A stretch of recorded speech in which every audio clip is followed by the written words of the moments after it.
भगवान शिव ने कैलाश पर्वत पर बैठा लिया।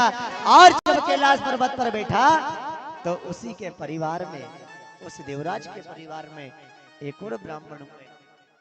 वो ब्राह्मण देवता निरंतर भगवान की भक्ति में लीन थे, भगवान का कीर्तन करते थे, भगवान का स्मरण करते थे, कथाएं करते थे, आनंद लेते थे साहब।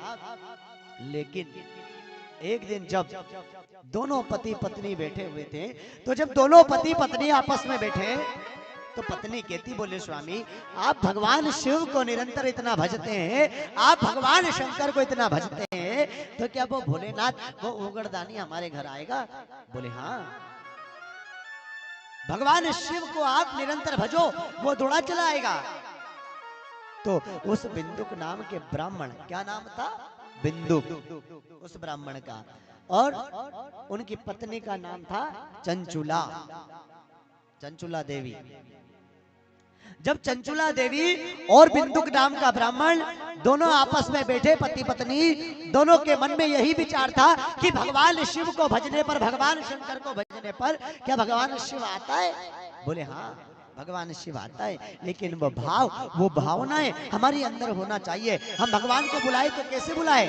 मन में तो विकार भरा है, जब तक मन का मेल न धोया तो कैसे आएंगे भगवान? भगवान भी नहीं आ सकता साहब। जब मन की शुद्धि नहीं होगी तब तक वो भगवान भी अंदर नहीं आता। लोग कहते, बोले गुरुजी इनको माता जी आती है, बोले गुरुजी इनको वो देवता। अरे साहब देवता आते हैं लेकिन मन साफ, शक्ति होना चाहिए, क्योंकि भगवान शिव कहते हैं, ओगड़दानी कहते हैं, उनके पास तो बहुत शिव है, ओगड़ है। भोलेनाथ के पास में डाकनी, शाकनी, पिशाचनी, भूत, चुड़ैल, ये सब कौन आते हैं? ये भगवान शिव के छोड़े हुए देवता हैं, ये दूत आते हैं। शक्ति कभी नहीं आती है। जब शक्ति आती है तो वो क्या होता है आपको पता होना चाहिए। एक शक्ति आई थी तो पूरी पृथ्वी को, धरातल को फाड़ दिया था साहब, जिसमें से शिवलिंग भगवान शिव का प्रकट हो गया था, वो शक्ति थी। और एक शक्ति वो है जगत जननी, जिसने दक्ष के यज्ञ को भी विध्वंस कर करके 12 शक्ति पीठ का निर्माण कर दिया था। तो ये कौन आते हैं? भगवान शिव के गण आते हैं। और भगवान शिव के जब गण आते हैं तो वो ब्राह्मण कह रहा है, पत्नी को समझा रहा है, बोले भगवान शिव आते हैं, भगवान शिव के गण आते हैं। तो वो ब्राह्मण घूमता घूमता कहीं आनंद को देखने के निकलता है, तो कहीं गांव में जाता है, बोले वहां आनंद देख के तो आए कि शिव पुराण हो रही है अत्रालय में, तो अपन देख के तो आए कि कहां तक आनंद हो रहा है। वो ब्राह्मण देवता आनंद देखने के लिए चले गए, और जब आनंद देखने गए तो ब्राह्मण ने कहा कि आनंद तो आ रहा है, लेकिन आज के लोग ऐसे हो रहे हैं कि बोले कोई कथा में उनको वो इंटरेस्ट नहीं, यानी कि उनको कोई रुचि भगवान के नाम में रुचि नहीं है। तो ब्राह्मण ने कहा आज से मैं भी भगवान के नाम को छोड़ करके सिर्फ 2 मिनट भगवान के नाम को भजूंगा और अपने कार्य में लग जाऊंगा। वो ब्राह्मण देवता पत्नी को आकर कहता है, बोले रहने दो, भगवान के नाम में क्या? बोले कल भजूंगा, आज मेरे पास समय नहीं है। उसने भी भगवान की भक्ति को कम कर दिया, उसने भगवान को भजना कम कर दिया। लेकिन पत्नी कैसी थी? पत्नी 2 प्रकार की होती है साहब। कैसी? एक धर्म पत्नी और एक पत्नी, दोनों में अंतर होता है। एक धर्म पत्नी वो होती है जो अपने पति को धर्म के मार्ग पर चलाती है, और एक पत्नी वो होती है जो पतन के मार्ग पर ले जाती है। बताइए तो कौन सी पत्नी होना चाहिए घर में? बोलो जरा, जम के हाथ उठाओ, कौन सी पत्नी घर में रहना चाहिए? जो पतन के मार्ग पर ले जाए वो, कि धर्म पत्नी? बोलो जरा।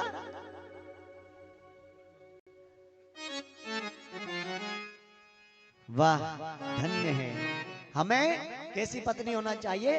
धर्म पत्नी होना चाहिए, जो धर्म पत्नी अपने पति को धर्म की ओर ले जाए, धर्म के मार्ग पर ले जाए। उस बिंदुक नाम के ब्राह्मण की पत्नी कैसी थी? धर्म प्रतिव्रता नारी थी, वो धर्म पर चलती थी, भगवान को निरंतर भजती थी। लेकिन बिंदुक अपने मार्ग से विचलित हो गया, और बिंदुक जब अपने मार्ग से विचलित हुआ तो वो कहां जाने लगा?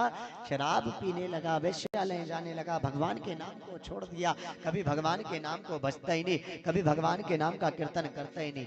वो बिंदुक कहां रहता था? वास्कल्य नाम का एक नगर था, उसके गांव का नाम क्या था? वास्कल्य नाम का नगर। उस ग्राम में वह बिंदुक नाम का ब्राह्मण रहा। जब वो ब्राह्मण रहा तो गांव के लोग कहते हैं, देखो यार अपने यहाँ के पंडित जी ऐसे थे कि जो निरंतर कथा करते थे, जो निरंतर भगवान की भक्ति करते थे, जो निरंतर भगवान का कीर्तन करते थे, आज वो ब्राह्मण देवता ने कथाएं तो छोड़ दी, जाकर के कहीं पड़े हुए, इनका कर्म कैसे हुआ? सब लोग कहते हैं। लेकिन पत्नी थी, पति को बार बार कहती, बोले आपने भगवान के नाम का चिंतन करो, भगवान के नाम का कीर्तन करो। पत्नी को आता, पत्नी को मारता, पत्नी को समझा करके चला जाता मार पीट करके, और पुनः पीने लगता साहब। और वो बिंदुक सुधरा नहीं, और जब नहीं सुधरा तो वह बिंदुक नाम का एक दिन वेश्या ले गया, वहां पर झगड़ा कर लिया, और झगड़ा हुआ तो उन वेश्याओं ने उनको मार मार कर वहां से भगा दिया। और वो बिंदुक नाम का ब्राह्मण इतना तड़प तड़प करके मर गया साहब। और जब तड़प तड़प के मरा तो उसे यमराज के दूत ले गए। जब यमराज के दूध लेकर के गए तो यमराज के दूत ने कहा, बोले क्यों, तू ब्राह्मण था, तूने निरंतर शिव महापुराण कथा करी, निरंतर तूने भगवान को भजा, लेकिन आज ये पाप कर्म में तू नरक में चला आया, तो तुझे इसे मार्ग में जाने से तुझे डर नहीं लगा? बोले नहीं, तड़पने लगा। वहां पर एक तुम्रुका जी थे। कौन थे? तुम्रुका जी करके। वो भगवान शिव की निरंतर कथा करते थे, भगवान शिव की कथा निरंतर सुनाते थे। तो उसकी पत्नी, अब देखो क्या कहा, वो बिंदुक कैसा था कि कुमार्ग पर चला गया। अब कुमार्ग पर जब बिंदुक गया तो उसकी पत्नी धर्म पत्नी थी, अब वो भगवान को निरंतर भजती थी। अब वो तो मर गया, लेकिन पत्नी बेचारी घर में अकेली बची। अब वो क्या करे? गांव के लोग ताने मारते, बोले तेरा पति तो ऐसा था, उसने ऐसे कर्म किया, मर गया, नरक में चला गया। पत्नी ने कहा मैं क्या करूं, दिन भर भटकती इधर उधर, कहीं से भिक्षा मांग लेती तो भोजन कर लेती, तो दिन भर भूखी पड़ी रहती, प्यासी पड़ी रहती घर के अंदर, और भगवान शिव को निरंतर कहती, अरे हे भोलेनाथ, हे उगरदानी, मेरे पति ने तेरी कथा करी, निरंतर शिव महापुराण करता था, निरंतर भगवान शिव को भजता था, आज मैं अकेली हूं और मैं ऐसी तड़प रही। तड़पती तड़पती कहां चली? कथा हो रही थी। जब कथा हो देखी उसने कि कोई ब्राह्मण शिव महापुराण की कथा कर रहे थे, तो वो कथा में जाकर के पीछे बैठ गई। और जब कथा में पीछे जाकर के बैठी तो ब्राह्मण देवता ने कहा, बोले भगवान शिव की कथा ऐसी है, चाहे कितना बड़ा पापी हो उसे भगवान शिव अपने गले से लगा लेते हैं, उसे भगवान शिव निरंतर अपने कैलाश पर्वत पर रख लेते हैं। और उस पत्नी ने, कौन? चंचुला ने वो कथा सुनी। चंचुला की आंख से आंसू आ गए, बोले आज मेरा पति तड़प रहा है। उसे कौन ने? यमराज के दूतों ने कड़ा कस लिया, और कैसा बैठा वहां पर? ये शरीर नहीं है, सिर्फ कंकाल, उसकी हड्डी, हड्डी का कंकाल बैठा हुआ। उसे बांध लिया, जकड़ लिया, बोले तूने बहुत पाप किए थे, तूने बहुत पाप कर्म किया। उसे जकड़ लिया गया। इधर चंचुला कथा में पीछे बैठी। पंडित जी कह रहे हैं चाहे कैसा ही पाप किया हो, चाहे कैसा ही कर्म किया हो, उसे भगवान शिव की इस ओगरदानी की कथा उस पाप से मुक्त करा देती है, और भगवान शिव के कैलाश पर्वत पर भगवान शिव से विलीन करवा देती है। मन मंदिर में वास है तेरा, तेरी छवि बसाई, प्यासी आत्मा बन के बाबा तेरी शरण में आई। तेरे ही चरणों में मैंने हो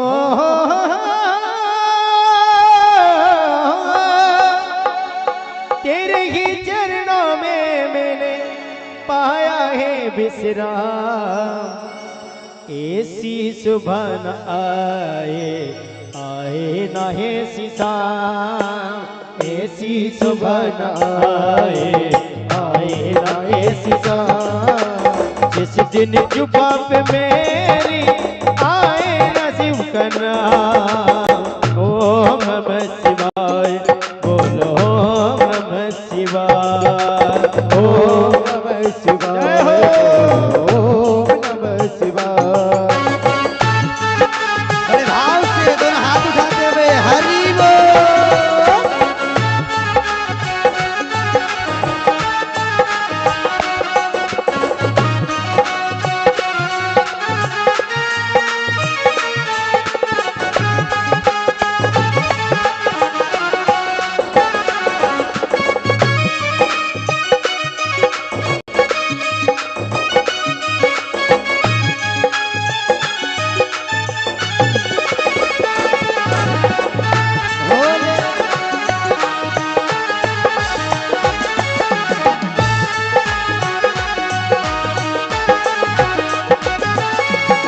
तेरी हो, तेरी खोज में ना जाने कितने दिन मेरे बीते, तेरी खोज में ना जाने कितने ये युग बीते। हो तेरी खोज में ना जाने कितने दिन मेरे बीते, तेरी खोज में ना जाने कितने दिन मेरे बीते।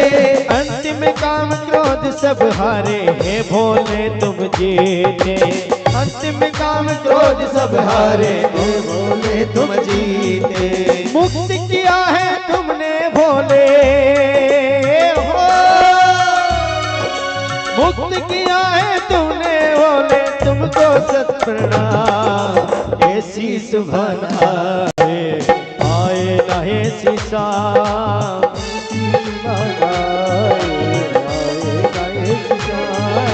जिस दिन जुबा पे मेरी, जिस दिन जुबा पे मेरी आए न शिव का नाम। ओम नमः शिवाय बोलो, ओम नमः शिवाय, ओम नमः शिवाय बोलो, ओम नमः शिवाय बोलो, ओम नमः शिवाय, ओम नमः शिवाय बोलो, ओम नमः शिवाय बोलो, ओम नमः शिवाय, ओम नमः शिवाय बोलो, ओम नमः शिवाय।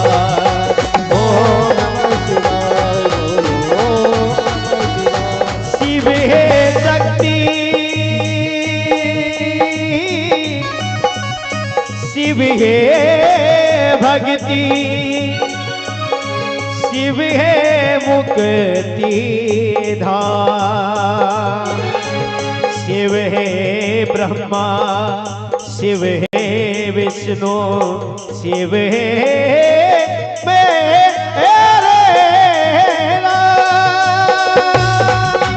ओम नमः शिवाय बोलो, ओम नमः शिवाय, ओम नमः शिवाय बोलो, ओम नमः शिवाय बोलो, ओम नमः शिवाय। बोल भोलेनाथ भगवान की जय हो। और वह पत्नी पीछे बैठ करके कथा सुनी, और जैसे ही कथा सुनने के बाद में उसने पंडित जी के पैर छुए और पंडित जी से कहने लगी, बोले महाराज जी एक बात बताइए। बोले अभी आपने कथा में कहा था कि शिव महापुराण की कथा सुनने से या कथा करवाने से जो प्रेत आत्मा में भटकता हो, जो कंकाल योनि में भटकता हो, उसे भगवान शिव का कैलाश पर्वत प्राप्त हो जाता है। बोले हाँ देवी आपने सही सुना, ये भगवान शिव की, ये भगवान शंकर की उस ओगरदानी की कथा जो सुनता है, जो कराता है, उसे मोक्ष की प्राप्ति अवश्य होती है। बोले महाराज मुझे एक बात बताइए, जो मेरे पति थे, जो मेरे पति, उन्होंने बोले पाप कर्म बहुत किया था, और मेरे पति सपने में आकर के कहते हैं उन्हें कंकाल योनि में बांध लिया गया है और वो कंकाल योनि में भटक रहे हैं। आप मेरे पति को उस प्रेत योनि से छुड़ाइए ना प्रभु, आप उस प्रेत योनि से, आप ब्राह्मण देवता आप ही हैं जो कथा सुना सकते हैं और मेरे पति को प्रेत आत्मा से, प्रेत योनि से छुड़ा सकते हैं। साहब ब्राह्मण देवता ने कहा, बोले देखो देवी हमारे पास तो अभी समय नहीं है, हमारी कथा चल रही है, हमारी कई और कथाएं, हम आपके पति को नहीं छुड़ा सकते। आप अगली कथा में आइए, वहां आप कथा पूरी श्रवण करो और पूरी कथा को श्रवण करने के बाद आपके पति जो हैं उन्हें मोक्ष की प्राप्ति हो जाएगी। वो चंचुला घर गई और घर जाकर के उसने देखा कि छोटा सा बेटा था, वो बेटा भी कुमार्ग के रास्ते पर चल दिया। जैसा बाप चला था वैसा बेटा भी उस रास्ते पर चला गया। चंचुला ने सोचा अब मैं क्या करूं, अकेली इधर भिक्षा मांगूंगी कोई देगा नहीं, इधर जाऊंगी तो भगा देगा। चंचुला ने भी अपना मार्ग छोड़कर कुमार्ग को पकड़ लिया। चंचुला ने भी अपना पति धर्म छोड़ करके कुमार्ग पर चली गई। और जब वो चंचला कुमार्ग पर चली गई तो अगली जगह पंडित जी की कथा चल रही थी और चंचुला अपने कुमार्ग के रास्ते पर चलती चलती चलती पंडित जी की कथा में जाकर के बैठ गई। और कथा में जब बैठी तो पंडित जी ने कथा सुनाई और शिव महापुराण की कथा में वो कथा आई कि जो पत्नी अपने पति धर्म को छोड़ करके कुमार्ग के रास्ते पर जाती है उसे कौन से नरक में डाला जाता है, वो उसे तामसिक नरक कहा जाता है। और उस तामसिक नरक में तेल की कढ़ाई होती है, उस कढ़ाई में उसे जिस तरह भज्जे तलते हैं उस तरह उसको तली जाती है। उस चंचुला का पति कुमार्ग पर गया, उसने अपने पत्नी का संग छोड़ करके वेश्यालों के संग में गया तो उसे कहा कंकाल बनाकर, कंकाल हड्डी के ढांचे को बना करके भगवान ने उसे अच्छा कस करके बांध दिया और नित्य उसे मारने लगे, गर्म पानी उसके ऊपर डालने लगे, उसे टांग दिया गया और वह तड़पता हुआ पत्नी को सपने में आकर के कहता। तो पत्नी कहती देखो तुमने भी कुमार्ग का रास्ता पकड़ा था और आज मैंने भी आपके जाने के बाद कुमार्ग का रास्ता पकड़ लिया। और पंडित जी कथा में कह रहे हैं कि जो पतिव्रता धर्म को छोड़ करके गई उसको कहा गरम तलाई में तला गया। तो पत्नी आकर चंचुला कहती है बोले गुरुदेव अब मैंने पाप कर्म तो कर लिया, क्योंकि मेरे पति ने भी पाप कर्म किए थे, वो तो चले गए, मैं अकेली बची थी, अब मैं क्या करूं, मैंने भी वो कर्म को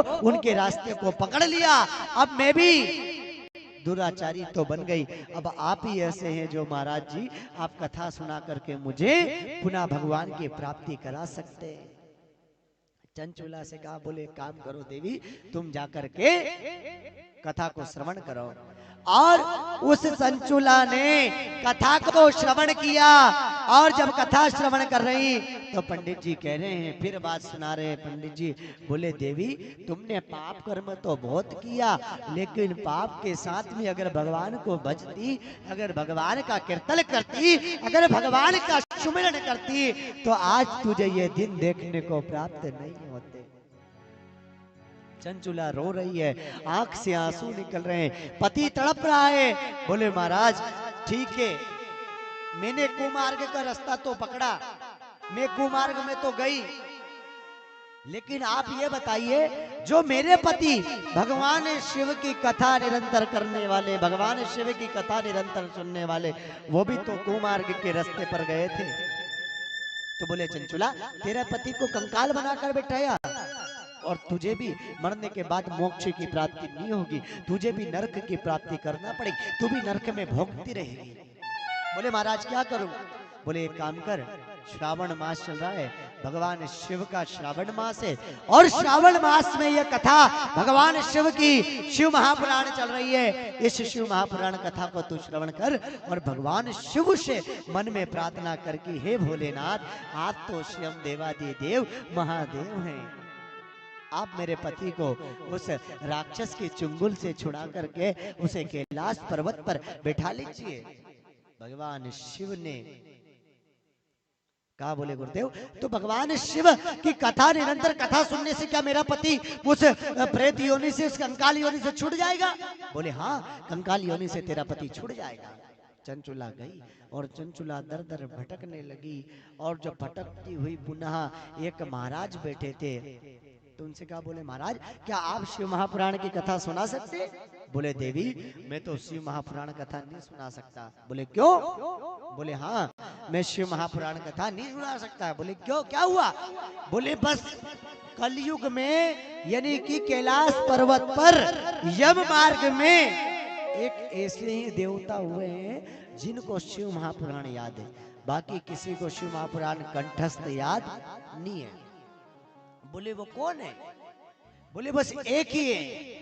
बोले वो कौन होंगे बताओ ना आप। बोले देखो आपके पति को मैं भी नहीं छुड़ा सकता और ना कोई दूसरा ब्राह्मण भी कथा सुना करके आपके पति को नहीं छुड़ा सकता, लेकिन एक ही ऐसे हैं जो आपके पति को निरंतर कथा, क्योंकि वो निरंतर एक जगह पर बैठ जाते हैं 24 घंटे भगवान शिव की कथा को निरंतर निरंतर सुनाते रहते हैं। उनका नाम है तुम्रका जी। वो तुम्रका जी ऐसे हैं कि एक आसन पर बैठ जाए तो निरंतर उठते नहीं है साहब। 4 घंटे चाहे 10 घंटे हो चाहे 20 घंटे हो, निरंतर भगवान शिव की कथा सुनाते रहते हैं और उनको भगवान शिव की कथा कंठस्थ है। जब तुम्रका जी के पास में गई, हाथ जोड़ती हुई कहती है, बोले महाराज एक बात बताइए, मैंने सुना कि पंडित जी ने कथा में कहा कि मैं भी आपके पति को नहीं छुड़ा सकता। आप ऐसे एक हैं जो भगवान शिव को निरंतर भजते हैं, जो भगवान शिव को निरंतर कंठस्थ, आपको कथा है शिव महापुराण कंठस्थ है आपको, आप मेरे पति को छुड़ा दीजिए। बोले आपका पति? बोले कहाँ है? बोले कंकाल बनकर के प्रेत योनि में वो वहां पर बैठा हुआ है, उसे जकड़ लिया गया है, पाप कर्म किए थे। बोले देवी एक बात बताओ, तुमने भी तो पाप कर्म किए? बोले हाँ मेरा पति जाने के बाद मैं भी कुमार्ग पर चली गई और मैंने भी पाप कर्म कर दिए। तो तुम्रका जी कहते हैं, बोले देवी देखो अगर आपके पति को पाप कर्म से छुड़ाना है तुम्हें भगवान शिव की निरंतर बैठ करके 7 दिन तक शिव महापुराण की कथा को श्रवण करना है। अगर तुम्हारे पाप कर्म भी तुझे धोना है तो शिव महापुराण की कथा 7 दिन तक श्रवण करना पड़ेगी। तो तुम्रका जी कहते हैं देखो शिव महापुराण की कथा क्या कह रही है कि बिंदुक ब्राह्मण कंकाल बनकर बैठा, प्रेत योनि में उसे कंकाल में बैठाया, और श्रीमद् भागवत कथा में धुंधकारी जाकर के वो भी प्रेत योनि में बैठा, लेकिन दोनों का मार्ग अलग है। अगर भागवत कथा में क्या बताया कि जो फांसी लगाकर मरता है, जो एक्सीडेंट में मरता है, जो दवा पी के मरता है, जो करंट में मरता है, यानी कि बच्चा गर्भ में भी मर जाता है, यानी कि गर्भ भी गिर जाता है, तो उसका पितृदोष हमें लगता है वो भी प्रेत बन जाता है, वो भी प्रेत बन के चलता है। तो ये शिव महापुराण की कथा भी कह रही कि बिंदुक नाम का ब्राह्मण तड़प के मर गया, या फांसी लगा कर मर गया, या दवा पी के मर गया, या एक्सीडेंट में मर गया, या छोटा सा बच्चा गर्भ में भी मर गया, तो उसे ये शिव महापुराण की कथा शिवलोक को ले जाती है, शिवधाम को चले जाते हैं। उधर भागवत में गोकर्ण जी महाराज ने किसे? धुंधकारी को कथा सुनाई थी। 7 गठान का बांस लाए थे और 7 गठान का बांस ला करके उसका आह्वान किया, और आह्वान करके वो जो धुंधकारी था वो वायु के रूप में आकर उस 7 गठान वाले बांस में आकर के बैठ गया, और 7 दिन तक भगवान कृष्ण की कथा यानी कि भागवत कथा के 18,000 श्लोक को श्रवण किया, और श्रवण करने के बाद में उसे भगवान के यमदूत आए, सोने का रथ आया और उसमें ले जाकर उसे वैकुंठ में वास दिया। तो ध्यान रखिए, कई पंडित ऐसे होते हैं साहब देखो कि इनको मालूम नहीं होती है, तो वो क्या कहते हैं, बोले हो कुछ नहीं होता पितृदोष। बोले तुम एक काम करना, बोले वहाँ उज्जैन चले जाना, तो वहां जाकर तिरपिंडी कर देना। तो साहब तिरपिंडी होती है, लेकिन उससे क्या होती है, आपको बुखार आया तो आपने पैरासीटामोल की गोली ले ली, वो खा ली, तो थोड़े समय में आपकी बुखार उतर जाती है और वापस वही चढ़ जाती है। इसी प्रकार आप तिरपिंडी करने उज्जैन जाते हैं तो वो क्या है, वो एक पैरासीटामोल की गोली है जो आपके पितृ को शांति कर देती थोड़े दिन के लिए, और पुनः आपके पितृ वापस वैसे के वैसे हो जाते हैं। तो अगर पितृ की शांति कराना है तो हमें क्या करना चाहिए? श्रीमद् भागवत कथा के 18,000 श्लोक हमारे घर के अंदर होना चाहिए, तब जाकर हमारे पितृ को मोक्ष की प्राप्ति होती है।